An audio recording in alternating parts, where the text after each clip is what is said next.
အားလုံးမင်္ဂလာပါကျွန်တော်တို့ဒေါက်တာတီဟာသူပါအထွေထွေယောဂကုနဲ့မိသားစုတိုင်ပင်ခံဆရာဝန်ဖြစ်ပါတယ်ကျွန်တော်ကဆေးပညာဘွဲ့နဲ့မိသားစုကျန်းမာရေးစောင့်ရှောက်မှုပညာဒီပလိုမာဘွဲ့ကိုဆေးတက္ကသိုလ်နေရန်ကုန်ကရရှိခဲ့ပါတယ်အဲဒီနောက်မှာတော့ကျွန်တော်ကကိုပိုင်ဆေးကန်းတစ်ခုဖွင့်လှစ်ပြီးတော့ဆေးကန်းထိုင်နေပါတယ်ပြီးတော့ကျွန်တော် TikTok platform မှာလည်းကျန်းမာရေးဘုဒ္ဓတာတွေကိုဝေမျှပေးနေတဲ့ဆရာဝန်တစ်ခုဖြစ်ပါတယ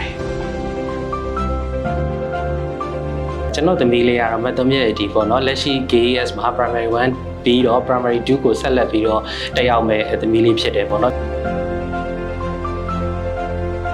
ကျွန်တော်ဒီ KES International School ကိုရွေးချယ်ဖြစ်တဲ့အကြောင်းရင်းလေးရတော့ပေါ့နော်ကျွန်တော်တို့ကဒီ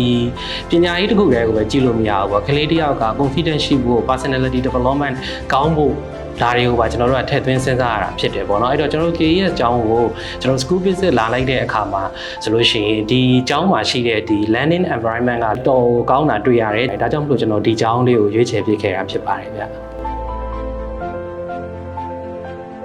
အခုခေတ်ပညာရေးစနစ်မှာပေါ့နော်ကျွန်တော်တို့ academic ဘိုင်းတစ်ခုတည်းမဟုတ်ဘဲနဲ့ကလေးတွေ confidence ရှိဖို့ဒီ personality development တွေကောင်းဖို့ဒါတွေကပို့ပြီးတော့အရေးကြီးတဲ့အထက်မှာပါတယ်ပေါ့နော်အဲ့တော့ကျွန်တော်ကဒီ KES အကြောင်းကို recommend ပေးချင်တာလေးကကျွန်တော်တို့ကလေးတွေက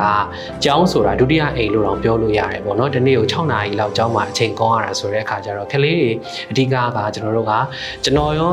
ာသမီးလေးမေမေကကျောင်းတစ်ခုကိုရွေးတဲ့အခါကျရင်ကျွန်တော်တို့ safe ဖြစ်ဖို့ safe environment ဖြစ်ဖို့ဒါမျိုးတွေကိုအဓိကထားပြီးရွေးတယ်ပေါ့နော်KES မှာထားပြီးတဲ့နောက်ပိုင်းမှာကလေးတွေကကျွန်တော်တို့ဒီစိတ်ချလက်ချနဲ့မိဘတွေကကိုယ့်ရင်ကနေခွဲပြီးတော့ဒီကျောင်းကိုထားတဲ့အခါမှာစိတ်ချလက်ချနဲ့ထားလို့ရတယ်ဆရာမတွေကလည်း give design နဲ့ကြည့်ရှုပေးတာကိုတွေ့ရတယ်ဒါအပြင်ကိုကျွန်တော်တို့ကရေရှည်မှာပေါ့နော်ဒီအာမခံချက်ရှိတဲ့ကျောင်းတစ်ခုဖြစ်တယ်လို့ကျွန်တော်ကပြောနိုင်တယ်ပေါ့နော်တခြားဒီနိုင်ငံခြားကိုသွားပြီးတော့ပညာသင်ကြားမယ်ဆိုလို့ရှိရင်လည်းဒီ study abroad plan ပေါ့နော်ဒါမျိုးတွေကိုပါကျွန်တော်တို့ကရေးဆွဲပေးနိုင်တဲ့ကျောင်းတစ်ခုဖြစ်တယ်လို့လည်းကျွန်တော်ယုံကြည်ပါတယ်ဗျကျွန်တော်သမီးလေးကအရင်တော့ဆိုရှက်တတ်တယ်ဗျသူကတိတ် active ဖြစ်တဲ့တဲလည်းမပါတဲ့အပြင်သူ့ရဲ့အမြင်တွေကိုတိတ်ပြီးပုံဝင်လင်းလင်းမပြောတတ်ဘူးပေါ့နော်ဒီ KES ကျောင်းမှာထားပြီးတဲ့နောက်ပိုင်းမှာသမီးလေးကပို့ပြီးတော့တွက်လက်လာတယ် confident ပိုရှိလာတယ်ပြီးတော့ stage ကိုလည်းတိတ်မကြောက်တတ်တော့ဘူးပေါ့အဲ့ဒါအပြင်ကိုသူ့ရဲ့ဒီ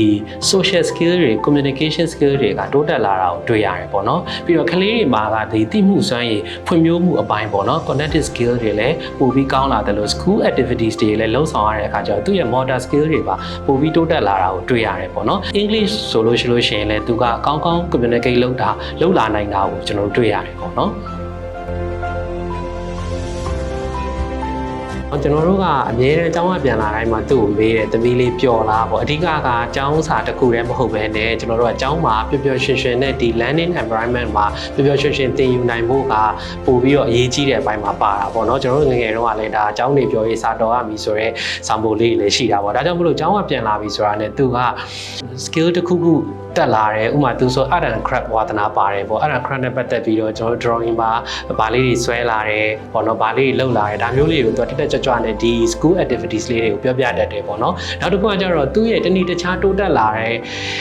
skill တွေမှာအားရစရာကောင်းတဲ့ skill ကတော့တကယ် communication skill ပေါ့နော်နောက် English skill ပေါ့ဘာလို့လဲဆိုတော့အရင်တော့ဆိုသမီးလေးကဒီ English စာကိုကျွန်တော်တို့ဆိုလို့ရှိရင်ငယ်တုန်းကဒါ English လို့မစင်စားဘူးကျွန်တော်မြန်မာလိုစဉ်းစားတယ်ခေါင်းထဲမှာပြီးမှ English လို့ပြန်ပြောတယ်ပေါ့နော်သမီးလေးတို့ကျတော့အဲ့လိုမဟုတ်ဘူးတကယ် English စာကိုမိခင်ဘာသာစကားလို့ကောင်းကောင်းပြောနိုင်တယ် grammar ရလည်းမှန်တာကိုတွေ့ရတယ်ပေါ့ဒါတွေကကျွန်တော်အတွက်တော့ဒီသမီးလေးစီကအားရစရာကောင်းတဲ့အချက်လေးတွေဖြစ်တယ်ပေါ့နော်ကျွန်တော်မိဘနဲ့ teacher ရဲ့ communication ကိုကျွန်တော်ကအရင်သဘောကျတယ်ပေါ့နော်ဒီ teacher တွေကအတန်းထဲမှာကလေးတွေကို view design သင်ကြားပေးအောင်လည်းမကဘူးပေါ့နော်ကလေးတွေရဲ့ကျွန်တော်တို့ကဒီ visa innate ကိုပါတည်ဖို့အတွက်နားလည်ဖို့အတွက်သူတို့ကစူးစမ်းကြတယ်လူစူးစမ်းတဲ့အခါကျတော့ဘာဖြစ်လဲကလေးတစ်ယောက်ချင်းရဲ့ visa ကိုသူတို့တည်သွားတဲ့အခါကျတော့တချို့ပြဿနာတွေလေးသူတို့ဖြေရှင်းတဲ့အခါမှာတော်တော်လေးအားရစရာကောင်းတယ်ပေါ့နော်ဒါကတော့ကျွန်တော်အရင်သဘောကျတဲ့အချက်တစ်ခုပါနောက်တစ်ခုကကျတော့ကျွန်တော်တို့ကဒီကားပါကင်မှာနည်းနည်းလေးပေါ့နော်တခါလေးကြားလို့ရှိရင်ကားဝင်ထွက်လေး jam ဖြစ်တာမျိုးလေးတွေရှိပါတယ်ဒါပေမဲ့ဒါကလည်းရန်ကုန်မြို့မှာရှိတဲ့ကျောင်းတိုင်းကဒါမျိုးလေးတွေဖြစ်တဲ့အခါကျတော့လေဒါကတော့တိတ်ပြဿနာတော့မရှိဘူးပေါ့နော်အဓိကတော့ကျွန်တော်အကြိုက်ဆုံးကကျွန်တော်တို့ဒီကလေးတွေကိုเนาะ activities တွေလုပ်တယ်ကလေးတွေအကြောင်းမှာတစ်ခုခုเนาะပြဿနာတက်တာပဲဖြစ်ဖြစ်ကျန်းမာရေးကိစ္စပဲဖြစ်ဖြစ်အချိန်နဲ့တပြေးညီမိဘတွေကိုသတင်းပို့တယ်ဒါမျိုးလေးတွေကိုကျွန်တော်ကတော့သဘောကျပါတယ်ဗျဟုတ်ကဲ့အားလုံးကျေးဇူးတင်ပါတယ်